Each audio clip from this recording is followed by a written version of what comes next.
Kozhikode crime branch DYSP V ഹംസയ്ക്ക് suspension. ഭീഷണിപ്പെടുത്തി പണം തട്ടിയെടുത്ത കേസിൽ പ്രതി ചേർക്കപ്പെട്ടതിന് പിന്നാലെയാണ് നടപടി ഉണ്ടായിരിക്കുന്നത്. കോഴിക്കോട് നിന്നും വിവരങ്ങളുമായി ലിനറ്റ് വർഗീസ് ചേരുന്നുണ്ട്. ലിനറ്റ്, എന്താണ് വിശദാംശം? ഗൗതം, കഴിഞ്ഞ ദിവസമാണ് ഈ ഒരു ഡിവൈഎസ്പിക്കെതിരെയുള്ള പരാതി കോഴിക്കോട് നടക്കാവ് സ്റ്റേഷനിൽ രജിസ്റ്റർ ചെയ്യുന്നത്. അതായത് ഭീഷണിപ്പെടുത്തി പണം തട്ടുകയും 50,000 രൂപ തട്ടുകയും അതോടൊപ്പം കുറച്ച് ആളുകളെ മർദ്ദിക്കുകയും ചെയ്ത കേസിലെ മൂന്നാം പ്രതിയാണ് ഈ ഡിവൈഎസ്പി ഹംസ.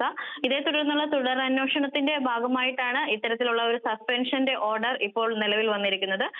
ഇദ്ദേഹം ഇതിനു മുമ്പും ഇതുപോലെയുള്ള കൃത്യവിരോഹണം നടത്തിയിട്ടുണ്ടെന്നും ഈ തുടർന്നുള്ള അന്വേഷണത്തിന് വേണ്ടിയിട്ട് അതോടൊപ്പം കുറ്റ ആരോപിതനായതുകൊണ്ടും ഈ ഒരു സ്ഥിതിയിൽ മുന്നോട്ട് തുടരേണ്ടതില്ല എന്ന രീതിയിലുള്ള ഓർഡറാണ് ഇപ്പോൾ പുറത്തു വന്നിരിക്കുന്നത്.